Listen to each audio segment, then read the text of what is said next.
Saya dalam kondisi sangat serius. Perubahan hidup setelah lu mengalami mati suri itu? Perubahan hidupnya itu gue jadi akrab dengan teman-teman kita yang tidak kasat mata gitu. Tangsel itu secara sejarah itu gimana sih, Bro? Tapi gue bentar minta izin dulu ya, minta izin sama yang di sini sama leluhurnya juga. Savannah, I'm coming home. Savannah, we'll never be alone. Savannah, the beauty of the world.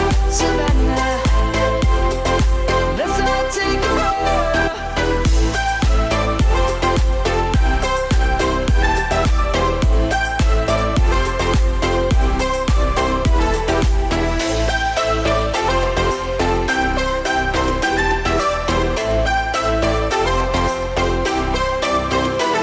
Savannah. Abang-abangan gue, adik-adian gue, kali ini tolong serius sedikit. Saya dalam kondisi sangat serius. Maaf sebelumnya, saya bukan mendahului alam, bukan mendahului semesta. Tapi ini saya juga memiliki kekuatan sendiri. Saya memiliki indera keenam. Indra ketujuh itu indra bekti, indra kedelapan itu indra herlambang. Saya akan memprediksi siapa bintang tamu kita pada episode kali ini. Dia adalah seorang pria yang tertutup, tidak pernah menceritakan, bercerita apapun, membuka apapun, enggak pernah. Termasuk dengan istri, keluarga, atau dengan orang tuanya. Hidupnya itu sangat tertutup. Dia adalah Bang. Itu mah bagian gua di channel gua, ngapain lu ikut gini-ginian nerawang? Iya karena bintang tamunya dia aja. Iya. Jadi gua kayak begini kelakuan gue. Oke, selamat datang Reza Rahasia. Thank you.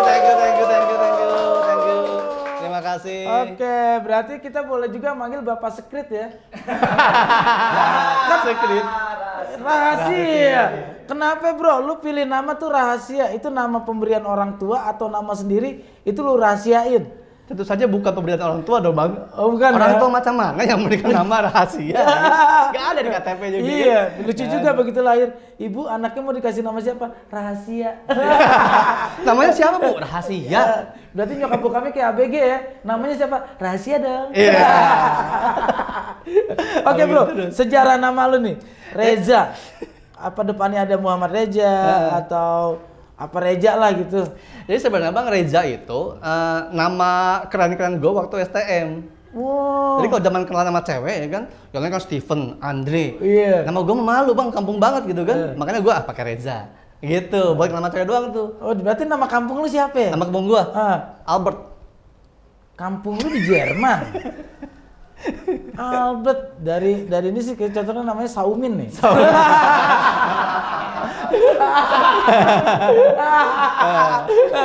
Abang pengen tahu nama asli gue beneran nih? Iya pengen tahu biar Nah. biar abang-abangan gue, adik-adikan gue juga tahu siapa nama asli lu sebenarnya. Nah kalau yang pengen tahu nama asli gue sebenarnya gampang, tinggal minta rekening ke gue. Nanti gue akan kasih tahu tuh nama asli gue atas nama siapa. Matre juga dia. Pengen tahu namanya transfer dulu ya. Biasanya orang bank, RT RW tahu nama asli gue tuh Bang biasanya. Yang tahu banget siapa nama asli dia tuh Adira, Mom, EPS. Leasing, bener. Leasing, Bener banget. Sama yang terakhir tuh Pegadaian. Iya. Yang suka keliling ada Bang MBK. Iya. Nama asli lu siapa bro? Nama asli gue tuh, nah itu Reza awalnya tuh nama panggung, nama biasa. Tapi akhirnya 2009, akhirnya dari nama tambahan. Jadi nama lengkap gue tuh Reza Dadang Mulyadi. Reza Dadang Mulyadi, Sunda banget ya. Sunda. Nama Dadang itu kan jarang ya, orang Ceko namanya Dadang. Oh, nggak ada. Nggak ada. Reza Dadang Mulyadi. Yes. Kenapa lu tambahin belakangnya itu rahasia? Nah ini perjalanan Filosofis kerasnya. banget kayak sebuah nama nih. Panjang sih Bang perjalanan Bang. Gitu. Jadi gini ceritanya Bang. Nggak kelamaan ya. Itu mah kayak acara misteri zaman dulu. Zaman dulu ya. Norak banget. Begini ceritanya. Setengah jam mana iklannya banyak. Iklannya banyak. Jadi Awalnya gua tuh kan sebelum seperti sekarang, gua tuh juga mengikuti jejaknya Abang Narji kan. Karena gua tiap hari nongkrong di depan TV, nonton chatting, canda itu penting. Aduh. Kalau belum nonton chatting gua nggak bisa tidur dulu, Bang. Gua berarti chatting obat tidur dong. Pantes aja dulu almarhum nyokap gue setiap nonton acara gue ketiduran. Lu pernah sempat pengen jadi pelawak? Iya, gua sempat pelawak, sempat gabung Pasi juga, daftar segala macem. Nah, gue mikir tuh kan, terus gue kayak ikut figuran sinetron, casting. Gue mikir kan, kalau nama gue bayang Bang, kenalan nih. Kalau lain kan, wih, apalagi nama cewek sekarang bagus-bagus ya kan. Iya. Ada Sinta, Bella, gue Dadang. Iya, Iya benar. Kan? Dadang, terus sangkanya kredit panci mas. Nah, iya kan kayak gitu. Nah, Reja Rahasia tuh awalnya banyak tuh Bang. Jadi pernah gue nama Reja Sunas, nama panggung, mikir nama panggung nih. Sunas itu apa? Sunda asli. Oh, Sunda asli itu Sunas gitu. Terus Kirain pernah Sunas itu sunatnya naas gitu. iya. Pakai ini ya, pakai golok. Naas banget. Terus Sunas tuh, udah Sunas pernah gua tuh nama gua disingkat jadi Redi. Pernah ready apa? Reja Dadang Mulyadi. Lu pokoknya pengen nyari-nyari tuh Nama panggung yang pas apa tuh? nama hoki lah gitu ya. Nama hoki. Terakhir gua nama Reja Tak Kuasa. Reja Tak Kuasa. Itu filosofisnya kurang bagus Nah, ya. makanya diganti, Bang. Takutnya lu loyo. Gitu. Iya bener. Reja Tak Kuasa. Gitu. Dan itu bener kebukti Bang. Jadi di karir lawak gue yang nggak kemana-mana, ya kan bikin grup bubar mulu kayak gitu kan. Yang ngomongin grup bubar gue ngalamin. Terus gitu. Nah akhirnya suatu ketika tuh gue kan gabung sama komunitas stand up juga tuh. Yang nama Panca Atis, tau kan lo? si Panca Atis Iya. tahu gua. Pokoknya mukanya oriental banget dah. Soalnya kayak dimsum mukanya. Kayak dimsum. Nah ngobrol sama dia tuh, terus? ngobrol-ngobrol, terus dia bilang, gini aja Ja, lu melesetin nama Reja Rahadian aja, lu plesetin. Iya. Ini kan Rahadian nih, terus gua apa Cak? Rahasia. Boleh juga, bagus nih Cak, gua bilang. Bungkus Cak ya, bungkus. Ntar gua dapat royalti nggak dari lu nih? Apaan sih royalti, orang belum untung, gua bilang Si gitu. Panca itu juga sahabat gua, dia juga Iya. sering kesini. Emang itu kadang-kadang idenya luar biasa. Keren tuh buat Dia dia. ngasih ide buat orang tuh bagus, tapi buat dia susah enggak. Soalnya namanya sendiri Panca Atis gitu. Panca Atis. Terus akhirnya lu merasa dengan nama Reja Rahasia ini ada perubahan nggak? Merasa ada perubahan Bang. Yang pertama gue nyaman tuh karena gue ngambil secara filosofis ternyata rahasia tuh bagus tuh. Selalu merahasiakan diri kita dan artian jangan mengakui apapun yang kita miliki itu milik kita, dirahasiain. Oh iya. Kalau di bahasa kerennya kan sir tuh bahasa agamanya. Iya. Sir gitu, rasa dirahasiain. Dan alhamdulillah tuh gitu kan. Nah itu rahasia sejak gue ke pantomim segala macem. Akhirnya gue nemu nama itu dengan Panca bareng tuh. Nah ini kalau dari nama berarti Reja Rahasia. Lu akhirnya menekankan itu bahwa lu meyakini, mensuges diri lu bahwa gua tuh Reja Rahasia, dan itu berpengaruh nggak sama pribadi lu setelah menggunakan nama Reja Rahasia? Pengaruh Bang ternyata. Pengaruhnya di mana? Pengaruhnya adalah dari segi Seandainya lu punya utang lu nggak cerita. Gitu. itu mah lu selingkuh. kabur Bang, Itu rahasia kabur, gua. ya? Kabur itu. Kabur. Jadi pengaruhnya adalah ke perubahan karakter gua Bang, sifat gua. Jadi agak sedikit kalem gitu. Dan terus mengarah ya jadi sekarang gini tuh. Gitu. Jadi mengarah ke karena rahasia, di balik rahasia jadinya nyangkutnya ke itu, ke spiritual, nyangkutnya ngegeser ke situ, ngebawa, ngegiring. Iya. Emang sih nama itu juga kadang-kadang berpengaruh sama apa yang kita suges di diri kita ya. Kayak gua kan Sunarji. Gue meyakinkan bahwa Sunarji itu adalah suka berkata benar dan terpuji. Jadi kata-kata yang gue pilih di sini aja gue pilih banget gitu. Gue tuh nggak pernah ngomong kasar. Wih. Itu palsu.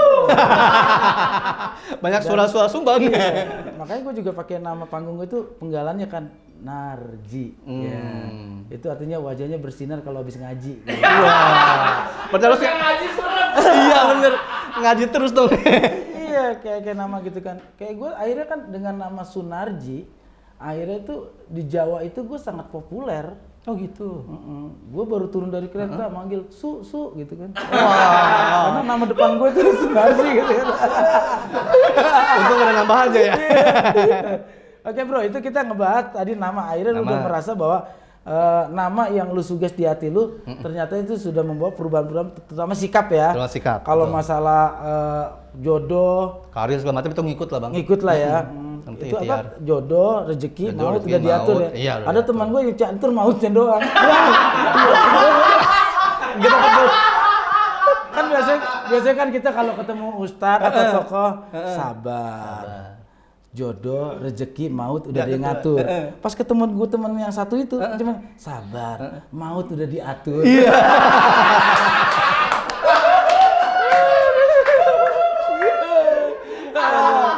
Pak, jodoh sama rezeki yang itu gimana? Cari sendiri.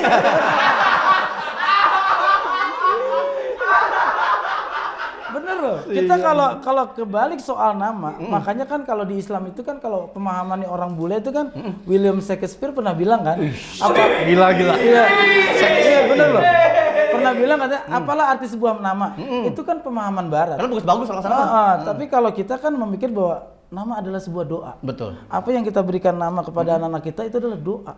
Betul. Tapi kadang-kadang kita udah gede ganti-ganti nama kita dengan macam-macam. Nah. Itu yang merusak doa orang tua kita. Nama udah bagus-bagus kayak si Ajil ganti Takur. Mau jadi orang India kayak dia, Bang. Pada akhirnya kan bener rumah tangganya kan takur, tak pernah akur. Iya.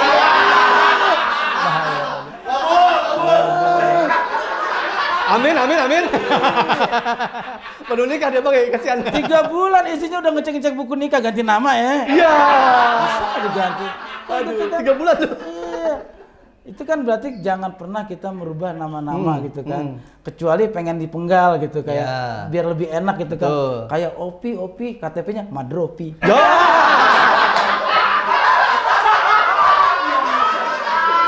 Iya dong. Itu anak-anak sekarang itu kadang-kadang pengen kelihatan gaul. Bener. Nama yang sudah diberikan terbaik sama orang tuanya dirubah-rubah, doanya berubah. Kayak teman saya tuh Muhammad Aleh udah minta dipanggil Alay. Iya. Gede-gede mulu dong. Iya, jemur. Itu akhirnya tuh banyak perubahan sikap dari anak karena merubah namanya sendiri. Betul. Pengen gaya-gayaan akhirnya nggak enak gitu kan. Iya. Kayak enak gitu, Bang, siapa? Bang Sam. Aslinya. Samlawi. Samlawi. Nah, keluarga lu sendiri protes nggak di saat lu ngerubah nama lu dari Reza Dadang Mulyadi akhirnya kok jadi Reza Rahasia gitu? Nah, justru gua tuh kan selalu apa-apapun dirundingin ke orang tua, Bang. Oh, Jadi waktu almarhum bokap bagus masih nih. ada. Nah, gua abang-abangan gua, adik-adikan gua nih contoh baik. Apapun tanya orang tua. Tanya, Terus betul. gimana terus? Nah, gue tuh pertama gitu ketika bilang Pak, Mah gitu, minta izin karena kayaknya ini jiwanya tenangnya asiknya gitu kan di entertainment deh gitu. Iya. Karena maaf nih bukan gak suka atau nolak nama yang asli gitu kan. Tapi untuk di nama panggung, untungnya fleksibel. Almarhum bokap tuh sangat-sangat enak gitu, Bang. Ya udah, emang namanya apa? Wah, biasa kan. Langsung kayak tirakat dulu, apa dulu gitu kan, minta doa dulu. Ya udah katanya. Ini aja namanya, nama depannya Reza aja katanya gitu. Reza. Belakangnya bebas gitu. Terus gue langsung mikir, lah Reza Kenapa kan nggak Reza bebas? nah, takut sama Reza bukan nanti, Bang. Takut, ini bukan tuh bebas aja dah gitu kan. Kan berbebas Soalnya juga. alhamdulillah Reza bukan juga udah bebas kan. Nah, itu. Itu, Bang. Itu, Bang. Temen gue tuh, itu temen gue. Kalau gua nama Reza bebas harus masuk dulu dong berarti. Iya. Ngeri gitu. Izin orang tua kasih mandat, udah. Gitu, bismillah. Akhirnya menjadi Reza Rahasia. Reza bebas. Rahasia. Nah ini adik-adikan gue, abang-abangan gue, kita kan sebenarnya awal karirnya sahabat gue yang satu ini kan merasa dirinya komika, terus juga pernah juga menjadi belajar pantomim segala macem. Pada akhirnya sekarang kok menggeluti dunia yang ada di samping dunia kita. Dunia dalam berita sih jangan. Karena orang kayak dia nggak mungkin baca berita dong. Paling dia bacain berita itu kalau berita kematian di musola ya. Innalillahi wa inna ilaihi rojiun. Telah berpulang ke rahmatullah saya sendiri. Keren banget ya. Bagus ya. Itu orang saking nggak punya keluarga, nggak punya saudara, sama tetangga dimusuhin. Itu meninggal aja ngumumin sendiri. Kreatif banget ya orang. Nah, itu sebenarnya tuh arah pemikiran lu dunia yang sekarang, apa lu sebenarnya pengen jadi komika, pelawak atau pantomim sih? Sebenarnya gue jadi apapun bang, yang penting bermanfaat sih buat masyarakat. Asik, so bijak banget kan. Aslinya gitu bang. Jadi sebenarnya kalau soal spiritual, gue tuh baru-baru berdamai dengan kayak sekarang spiritual ini baru berdamai itu tahun 2018-an. Tadinya lu berantem? Berantem gue bang, karena sengketa lahan gitu. Oh, gitu. Iya, kuburan tadi bang. Oh, iya. Iya. Terus? Nah, jadi gue tuh memang untuk mengalihkan gue yang nggak mau awalnya menerima titipan dari Yang Maha Kuasa, gue tuh ya udah gue pengen ngelawak segala macam. Karena gue juga nonton Bang Narji, ya kan walaupun keluar akhirnya Bang Narji nggak apa-apa. Gue tuh nggak keluar. Tapi, Cuti. iya. Nah, gue pengen jadi pelawak tuh karena pengen menghibur orang kan berkah tuh, gitu. Pengen pelawak segala macam. Tapi mentok mulu, ya ini gue coba stand up komedi, ternyata tidak lucu, ya kan. Terus belajar pantomim. Tenang Nah, aja, lucu itu relatif. betul, tapi Nggak lucu itu pasti. nah, akhirnya gue sadar ternyata membuat orang takut lebih gampang daripada membuat orang tertawa. Gitu. Ini abang-abangan gue ada dulu filosofis banget itu kata yang langsung kena di hati gue. Asik. Membuat orang takut itu lebih mudah daripada membuat orang tertawa. Itu benar, karena sulitnya jadi pelawak itu sulit banget. Membuat orang tertawa di Indonesia dengan kondisi kayak gitu sangat sulit. Tapi membuat orang Indonesia takut pada saat itu gampang. Gampang banget. Cuma dibilang aja awas COVID. Ah, udah tuh kan takut. Awas kalau kena COVID lu masuk isolasi. Itu orang takut banget. Tadi rap. Tapi bikin ketawa itu susah. Susah bang, apalagi sekarang bang. Apalagi ngasih bikin ketawa sama teman kita yang kalah PS. Nah, kalah PS. Susah banget. Yang tawa mulu. Cristiano gue lagi sakit. Iya. Padahal di PS lagi sakit. Aduh. Akhirnya kenapa lu ada kalimat melawan? Apakah lu secara spiritual sebenarnya udah pernah merasa bahwa dari kecil lu sebenarnya udah mulai six sense atau punya pribadi yang bisa melihat gitu? Nah sebenarnya bang dari kecil nih jujurnya, mungkin belum ada yang nanya kayak gini ke gue ya, belum Bang Narji nih. Jadi memang dari kecil hidup gue udah abnormal. Dari kecil tuh, dari Lu tiap hari makannya mie gitu. wah ini masuk kan nih. Ayo nggak apa-apa gratis dulu. Mancing, benar. Nanti baru bayar ya. Iya benar. Nah dari kecil tuh bang udah kayak gitu. Jadi dulu gua tuh baru ngeh umur SD kayaknya SD kelas 1 atau kelas 2 baru ngeh tuh. Jadi selama ini gua ngobrol, ketemu, main itu bukan orang, baru ngeh gitu. Jadi ketika gua ngobrol masih ini nih main, kok ngeliat teman-teman gua lain kok kayak sinis ngeliatin gua, terus kabur. Nah kenapa orang dia baik kok gitu kan? Nah gua baru tahu kalau dia ternyata ini bukan manusia ternyata gitu. Lu sekarang lagi ngomong sama manusia. Kelihatan nggak nih? Abang kan udah lama kan? Ada lu bercerita. Nah akhirnya bercerita sama nyokap, sama wah keren banget nyokap bokap ya, sama emak, sama abah cerita gitu kan. Terus gue pernah cerita ke mama tuh gini, ada satu vision, asik vision, pandangan, penglihatan yang gue tuh bingung ini apa gitu. Karena kalau memang tidur, masa gue lagi bangun ngobrol gini terus gue ngelihat pandangan itu mulu. Jadi gue ada kejadian gini bang. Jadi gue yang balita kecil itu gue dibawa sama 2 sosok bang, satu kiai, satu harimau. Harimau tapi ini berdiri tegak gitu, nggak ngerangkak gitu. Ya udah bisa jalan gitu kan. Nah, kakinya kena beling kali. bisa jadi. Bisa jadi. Masih gitu. Atau dia mau ibu ikutan abang none jadi gini tanya. Assalamualaikum. Ya. Benar.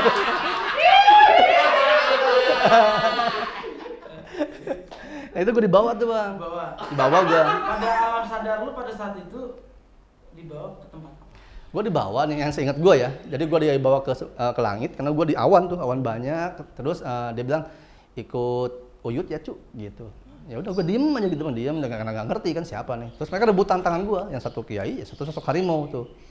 Gitu. Nah akhirnya mereka tuh karena rebutan gue gitu kan. Terus gue dilelang dah. Enggak.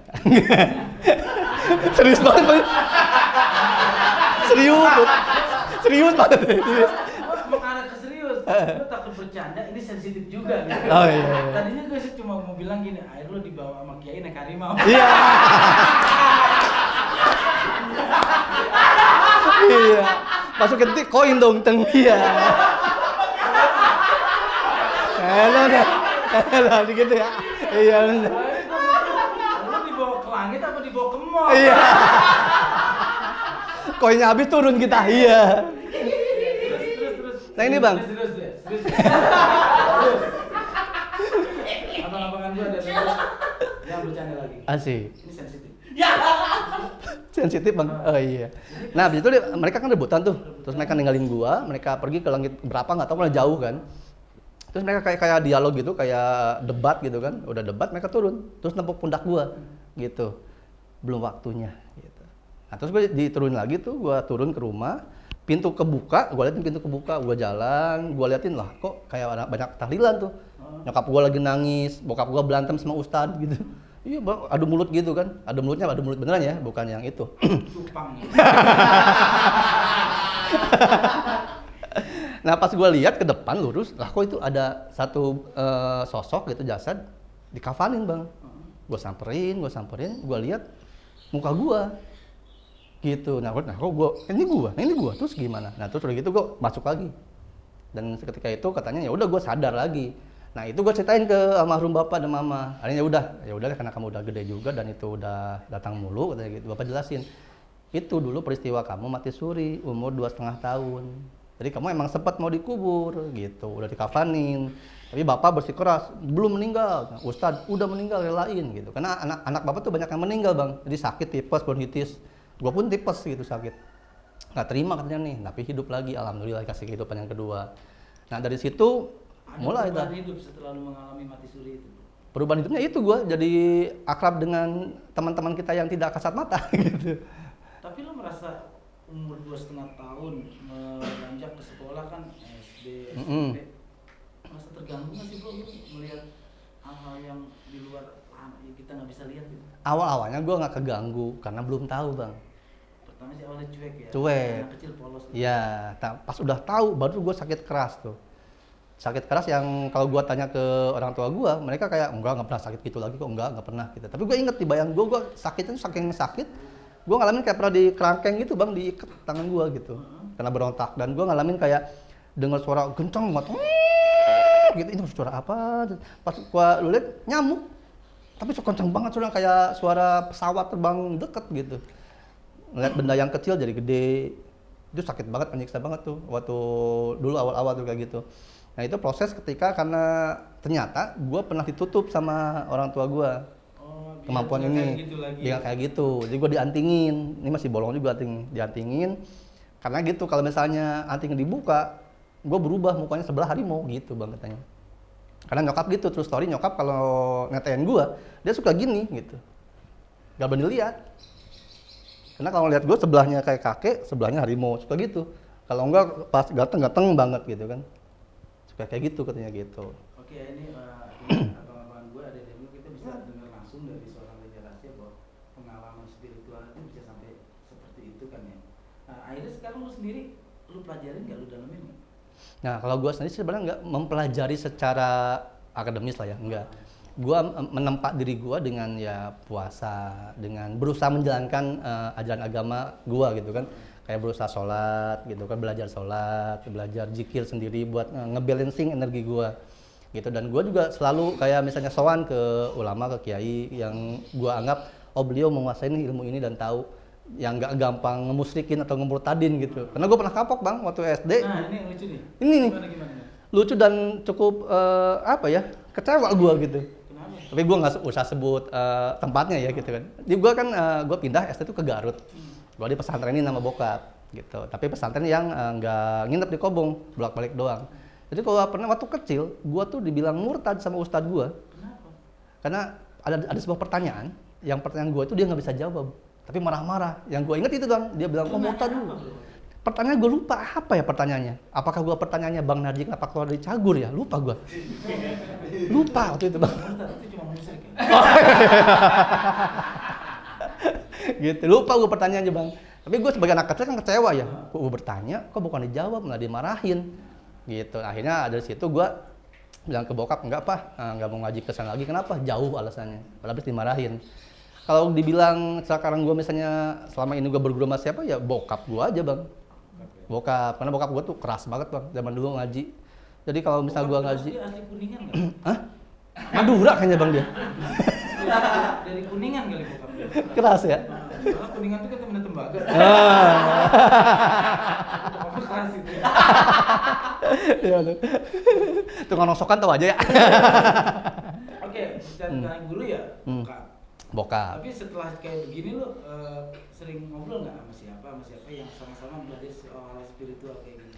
Gua kalau soal ini, karena gini ya, gue pernah dengar bang dari seorang ulama gitu kan, bahwa kalau lu belajar nggak sama, belajar dalam artian belajar bener ya, nggak sama orangnya, nggak jelas silsilahnya, berarti lu belajar sama setan gitu kan. Gitu, akhirnya gue mencoba mencari dan akhirnya dengan sering perjalanan waktu, akhirnya gue nemu nih, gue nemu sosok kiai yang gue rasa ini mursyid nih gitu. Akhirnya gue belajar ke dia, tapi nggak secara langsung, tapi gue datang ke sana segala macam dengan proses yang luar biasa, membina secara lahir batinnya gue, gitu. Walaupun dia nggak secara langsung membinanya, tapi gue udah kayak mendapatkan, oh iya, secara batin dia udah membina gue, gitu. Karena kalau dibilang guru gue banyak, karena gue tuh menganggap bahwa setiap apapun, siapapun itu bang, yang ngasih tahu gue yang hal yang gue belum tahu itu guru gue, bahkan dari anak kecil. Kalau anak kecil yang ketiga, gue guru gue. Ini Ki Hajar Dewantoro dong ya. Oh iya. Setiap orang adalah guru dan setiap tempat adalah sekolah. Betul. Itu Ki Hajar Dewantoro banget. Betul. Gue menganut itu bang. Oke. Tapi kan gue lihat di channel lu ya. Gue lihat di channel lu tuh, lu soal kayaknya sekarang udah fokus kan soal tabir mimpi, bicara juga tentang sejarah. Sejarahnya juga bukan sejarah dalam arti yang tercatat dalam sebuah catatan buku sejarah, tapi kayaknya sejarah menurut versi lu sendiri. Gue kadang-kadang sempat juga nonton begitu, sok tahu nih malah. Sekarang lo kalau emang kayak begitu, kebetulan lo lagi ngobrol sama gue di sini di channel gue pengen tahu nih. Gue tinggal di Tangsel, gue lahir gede di Tangsel, kakek gue orang Tangsel, asli Tangsel. Gue orang Tangsel banget. Kalau menurut versi lu sendiri nih, berdasarkan entah apa itu yang ada di jiwa lu, Tangsel itu secara sejarah itu gimana sih bro? Nah tapi ini bang, sekali lagi ya, buat abang-abangan nih, ada di yang Bang Narji, apapun yang gua sampai ini, jangan ditelan mentah-mentah. Jadi kaji, terus olah lagi. Karena ini manusia tuh nggak punya kebenaran yang mutlak, gitu, ya kan? Karena kan la ilaha illallah, al-malikul haqqul mubin. Hanya Allah yang benar lagi maha nyata. Jadi gue tuh anggap aja nih referensi atau dongeng aja dulu gitu kan. Jangan dipercayain langsung, enggak. Kalau halam bisa beli bang ya. Tapi gue bentar minta izin dulu ya. Minta izin sama yang di sini sama leluhurnya juga.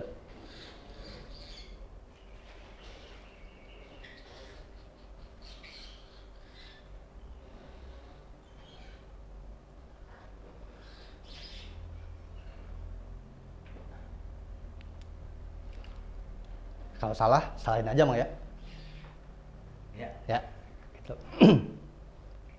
Kalau yang tadi gue dapetin, ini Tangerang Selatan ini kan sebenarnya tuh apa ya? Kayak transit. Jadi semua suku, semua bangsa tuh ada di sini. Jadi bukan satu tempat yang benar-benar, oh kayak misalnya Ciamis ya udah Ciamis, Jakarta di Jakarta. Jakarta sendiri kan dulunya itu laut kan di Urug. Gitu ya? Kalau versi gue ya. Tapi kalau bisa bab. Jadi Jakarta tuh dulu di Urug, dulu lautan dulu gitu di Urug gitu. Nah, sekarang juga mau di Urug reklamasi kan? Nah, nanti kan Iya, kalau Jakarta itu versi lo berdasarkan tanah yang diuruk, ya gue sedikit percaya. Sekarang juga sejarahnya mau diulang, ada reklamasi kan. Emang kadang-kadang sejarah itu berulang, Bang. Sejarah emang berulang Sejarah gitu. emang berulang kadang-kadang gitu. Nah, ini lo bicara soal Tangsel tadi, lo setelah minta tadi ya versi lo ya, cara lo sendiri itu apa yang lo dapat? Yang didapat sih beberapa tentunya ya, karena akan jadi kontra atau dari perdebatan lah kalau dibilang yang gua sampaikan tadi dapat semua. Ini buat abang-abangan gue, adik-adian gue khususnya yang orang Tangsel. Ini bukan kita lagi menciptakan opini atau mengimajinasi. Ini cuma versinya sahabat gue Reza Rahsia tentang Tangsel menurut penerawangan dia ya. Karena gue juga orang yang lahir gede di Tangsel, sedikit juga banyak tahu juga tentang Tangsel. Nah mungkin di sini kita akan kita ngakurin lah Bang ya. Kita mix lah ya. Menurut versi gue yang sebagai orang sini asli dan menurut versi lu berdasarkan penerawangan. Gimana tuh kalau Tangsel menurut lu? Nah, sebelum gua bilang apa yang tadi Bang Naji bilang apa yang udah dapat aja penerawangan. Nah ini gua sedikit maaf nih Bang ya, sedikit mau kayak meluruskan istilah kata penerawangan. Oh iya. Karena penerawangan kayak udah overrated gitu kan. Dan itu konotasinya di negatif konotasinya. Iya. Wah dukun klinik gitu kan. Nah kalau gua sendiri, gua menamakan itu adalah sinkronisasi frekuensi kalau gua. Oh iya. Gitu. Jadi kan ini semua alat itu ada frekuensinya. Jadi gua coba meng-tune in kayak radio lah gitu, tune in ke apa yang gue pengen. Dan yang gue dapetin sebagian besar ini kan gue simpen, nggak akan gue share. Sebagian besarnya ini akan gue share adalah yang belum tentu kebenaran juga, belum benar gitu kan. Ini bisa diobrolin lah, santai aja gitu kan. Jadi kalau di Tangerang ini, Tangerang Selatan khususnya, yang pertama ini memang tempat transit gitu. Jadi tapi kalau memang udah ke sini, utamanya tadi udah ke Pamulang ya, memang ada dua versi tuh, ada Pamulang tempat berpulang, orang meninggal banyak di sini segala macam, ada juga yang udah di sini nggak bisa kemana-mana, apalagi minum airnya gitu, karena ini tempat transit Bang. Pantes ya di Tangsel tuh jadi banyak hotel transit. Mengulang sejarah. Kembali sejarah itu terulang gitu Berulang. kan. Tapi beda fungsinya sekarang. Oh, ya iya. kan? Kalau dulu tuh misalnya Jawara mana gitu kan, Iya. Jawara mana, ketemuan di situ gitu. Benar. Kayak gitu. Jadi kalau diibaratkan secara ini aja, geografisnya aja kan dulu sempat masuk Jawa Barat dulu kan Bang ya. Terus sekarang bukan masuknya ke sekarang mana? Tangerang masuknya. Maksudnya Banten sekarang. Secara Masuk Banten, masuk secara Banten. provinsi Banten, secara administrasi kita punya sendiri sekarang Tangerang Selatan itu udah berdiri Administrasinya? sendiri. Udah kota sendiri kita. Oh gitu. Udah berdiri sejak 26 November tahun 2008. Gitu. Nah ini tapi gue juga harus cross check ke Abang nih kalau benar enggak, jangan salahnya. Kalau kita bicara soal peradaban dulu banget, gitu bahkan di sekitar sini lah ya, nggak usah sebutin, di sekitar sini itu kalau diteliti dengan benar, kita akan tahu tuh bibit manusia yang terdahulu gitu. Iya. Gitu ada di sini tuh. Ada. Cuman ya itu di perdebatan karena si bibit manusia ini pun, manusia kuno zaman dulu pun masih antara iya dan tidak, antara sains ataupun buatan. Karena kan kita ketahui kalau sejarah itu diciptakan atau dibuat oleh pemenang perang. Pasti itu. Pasti itu. Jadi siapa yang menguntungkan itu akan ditulis tuh. Kalau enggak ya Iya. dibuang. Gitu. Tadi ini gue lagi milih nih, yang gue sampein yang mana karena tapi kalau entar sensitif diedit aja paling ya. Iya, diedit ini aja. versi lu aja, karena ini gue juga bukan dalam arti apa-apa, punya tujuan apa-apa. Iya. Ini kan gue biar pengen tahu juga. Dan ingat pokoknya jangan ditelan mentah-mentah. Iya. Ya, ini referensi aja, anggap dong yang tidur. Kalau dari sisi kespiritualannya, di sini tuh memang banyak tempat jadi perang tanding, adu kedikjayaan, gitu. Bahkan dulu itu banyak banget kalau memang kayak misalnya contoh, kalau mau ngilangin orang, kesini aja gitu. Ngilangin orang kesini aja. Iya. Maksudnya? Kayak misalnya ada orang yang butuh dihilangin nih orangnya, kayak zaman bulik tuh bunuh culik segala macam. Ini salah satu bagiannya di sini. Kalau ini abang-abangan gue ada dan Cross-check gue, ya, Bang, ini cross check dari gue ya. Kakek gue orang sini, uyut gue orang sini. Kalau dibuang versi yang itu ada sedikit kebenarannya, karena di zaman Petrus, Nah, iya. tempat pembuangan mayat Petrus itu juga banyak banget di Pondok Cabe, maksudnya Kecamatan Pamulang. Iya. Hampir setiap minggu, mungkin yang umur-umuran saya di sini banyak ngalamin dulu seputaran lapang terbang Pondok Cabe itu setiap minggu itu banyak mayat dibuang. Betul, nah auranya beda banget. Ini kolerasi aja ya. Iya. Lu jangan berpikir macam-macam. Nah, itu Iya, satu. Satu. Yang kedua, Itu ya. Yang kedua, sebenarnya di sini dulu ada yang disebut kalau Sunda itu namanya cai kahuripan. air kehidupan. Air kehidupan. Ada di sini. Air itu ada sumbernya, sumber air yang nggak pernah habis sebenarnya. Gitu, tapi ditimbun kayaknya. Ditimbun kalau gue lihat sih Bang, timbun. Dengan alasan Dengan alasan ya mungkin yang pertama nih supaya ini berkaitan nih Bang, berkaitan dengan sejarah yang tadi itu, dengan tempat itu. Gue nggak mau sebut nama tempatnya, tapi dengan sejarah peradaban masa lalu, dengan itu berkaitan. Kalau ini keungkap. Yo. Oh bahaya nih gua nih, jangan tutup semuanya dah, gitu. Iya. Gitu. Terus selain soal penghilangan, soal adu kedikjayaan para Jawara, makanya di sini hawanya juga campur aduk tuh Bang. Tapi kalau bicara tentang ngadu kedikjayaan, sampai detik ini memang terjadi ya. Masih Bang? Bukan dalam arti Jawara. Pamulang ini juga menjadi tempat siapapun yang bisa memenangkan di Pamulang itu menang di Tangsel. Oh gitu. Loh, patokannya itu Pamulang loh. Kalau lu pengen berkuasa di Tangsel, lu berkuasa di Pamulang. Karena secara sejarah pendirian Tangsel ini dulu dari kata Cipasera akhirnya berubah menjadi Rangsel, Tangerang Selatan, akhirnya menjadi Tangsel itu kan. Salah satu yang menjadi tolak ukur adalah kota tertua kita kan Ciputat. Akhirnya karena Ciputat itu kita mau bangun pusat pemerintahan juga di mana lagi lokasinya itu udah sangat sulit. Akhirnya kita geser ke arah Pamulang yang masih ada. Lahannya luas yang sekarang jadi kantor wali kota itu. Tapi karena kita itu sejarahnya Ciputat ada tertua, mau nggak mau itu dikasih nama kita tetap ada di Ciputat. Makanya dimasukkan itu kecamatan Ciputat. Udah kalau cara bentuk itu memang lebih dekat ke Pamulang sebenarnya. Dekatnya ya. Ini ada kolerasinya juga ya buat abang-abangan gue, ada dan gue yang tinggal di Tangsel. Apa yang diceritakan tadi, pertama soal penghilangan, kolerasinya masih ada. Di tahun 80-an gue masih ngalamin melihat orang-orang yang dibuang di situ. Kemudian kalau mengukur tentang kedikjayaan, ngadu di sini bukan versi Jawara. Sekarang siapapun yang ingin berkuasa di Pamulang, di Tangsel itu harus menguasai Pamulang emang. Karena jumlah penduduknya termasuk yang paling banyak, kecamatan yang penduduk paling jamak. Ya, terus. Makanya pantas banget tadi pas abang cerita soal Pamulang, kalau menang di Pamulang, menang di yang lain. Karena emang Pamulang itu kalau versi aneh ya, alhamdulillah ini kayak tanah buhun bang. Apa tuh istilahnya? Tanah buhun tuh tanah karuhun, lebih atas dari karuhun, tua, kuno banget. Dan Alwaran misal ya, ini gue lagi coba izin juga nih sama sosok ini. Dulu tempat ini tuh adalah sampai ada satu momen si sosok ini yang nyungguin tadi gue sempat dengar ada apa tadi Pasera. Cipasera nama. Cipasera gitu ya. Itu singkatan tuh Ciputat, Pamulang, Setu, singkatan dari tadi rencananya kita 7 kecamatan, rencana 9 kecamatan. Ya. Dulu sempat ada tinggal satu mungkin bisa kosek nanti ya sama engkong yang masih hidup masih ada. Dulu ada tuh satu orang sosok dia tuh kalau sekarang mungkin udah disebut dukun kayak gitu ya. Tapi dia tuh orang yang bertuah. Jadi dia sosok orang yang dihormati. Dia tuh ya sakti lah bang, kalau disebut sakti banget karena ketika ada orang yang bahkan bukan cuma patah tulang ya, kayak misalnya si kakinya nggak nyambung pun disambung lagi masih bisa sama dia. Ditutupin aja pakai daun talas, dia jampi-jampi nyambung lagi. Kayak gitu. Nih sosok ini sangat berpengaruh. Nah, itu kenapa?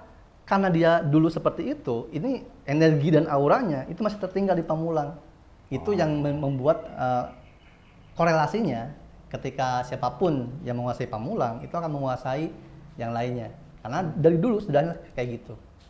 Ada barokahnya lah dari sosok orang ini. Iya. Kalau itu gue pernah dengar dari nenek moyang gue juga cerita, tapi ya gue nggak mau ceritain di sini ya, karena ini sensitif banget ya. Karena dengar-dengar juga jejaknya masih ada, makamnya juga masih ada, tapi gue sendiri orang yang emang gue menutup diri dengan hal-hal kayak gitu ya. Sekarang tuh zamannya gue pikir sains, teknologi, informasi, yang kayak gitu gue pikir cuma untuk jadi wacana gue aja. Karena kebetulan yang datang lo ke sini, jadi gue pengen tahu juga versi lo kan. Tapi kalau versi gue kan versi sejarah yang tercatat, sejarah yang gue dapat dari engkong gue gitu kan. Sampai kata Pamulang sendiri itu kan kalau gue teliti, ini saking gue ini maaf nih abang-abangan gue ada dan gue yang tinggal di Tangsel, khususnya orang yang juga mungkin berkuasa di Tangsel. Ini biar nggak sensitif kenapa? Gue bicara kayak gini karena gue sangat mencintai kampung gue loh. Itu dia. Gue sayang sama Pamulang, gue cinta Tangsel, gue juga orang yang ya sedikitnya selalu memperhatikan perkembangan lah. Sampai salah satunya nih gue saking cintanya sama kota gue ya. Itu akhirnya gue bikin kamus tuh, kamus bahasa Betawi Tangerang Selatan. Luar biasa. Mungkin generasi berikutnya nggak butuh bahasa ini.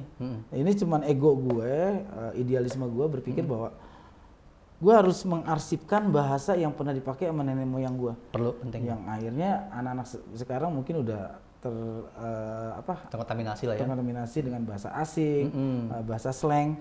Gue takutnya itu hilang, akhirnya gue bukukan. Ih, luar biasa. Nggak nyangka ternyata ya seorang pelawak seperti Bang Narji kepedulian terhadap bahasa, adat budayanya sangat mantap. Dia bikin buku loh. Nah, ini gua hasil meneliti dari 54 kelurahan yang ada di Tangerang Selatan nih.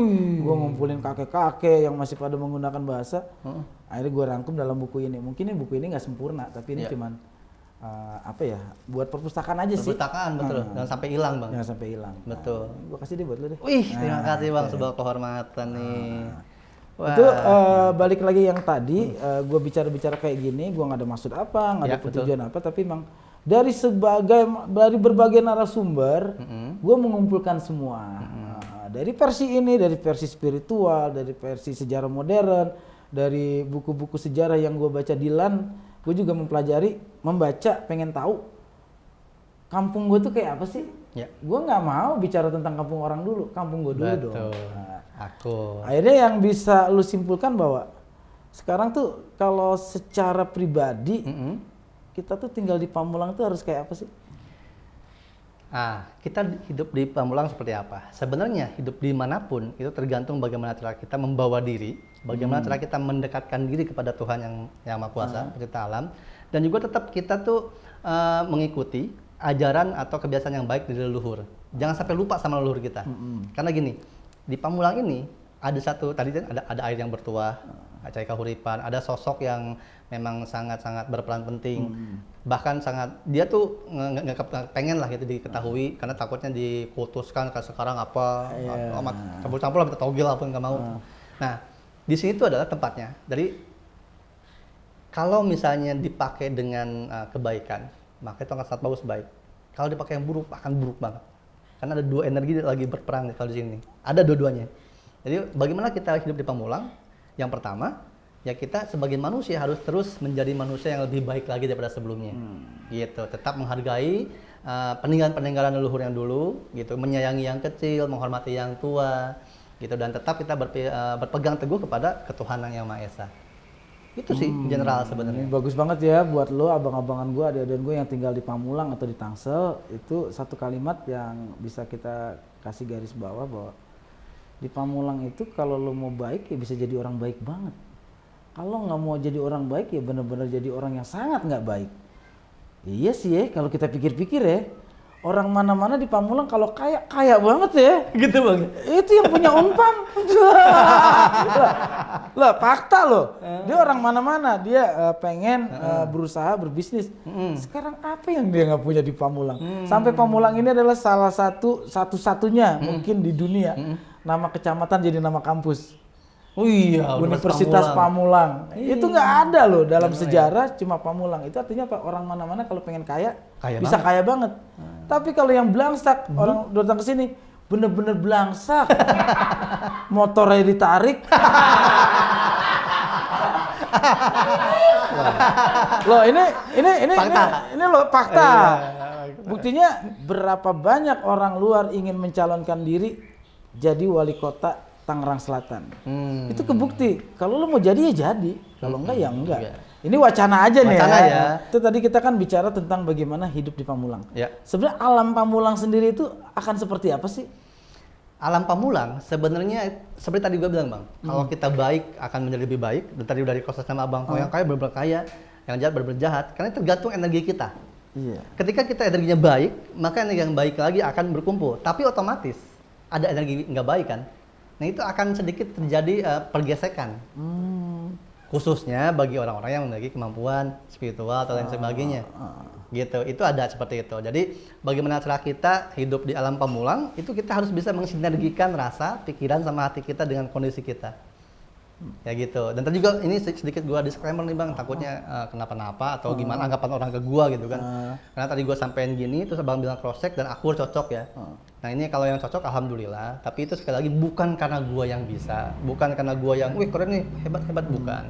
Tapi itu karena memang atas seizinnya Allah aja. Jadi gua hanya perantara kata-kata. Jadi jangan sampai wah hebatnya Sureja. Oh jangan kayak gitu. Jangan dah ya. Manusia nggak ada yang hebat.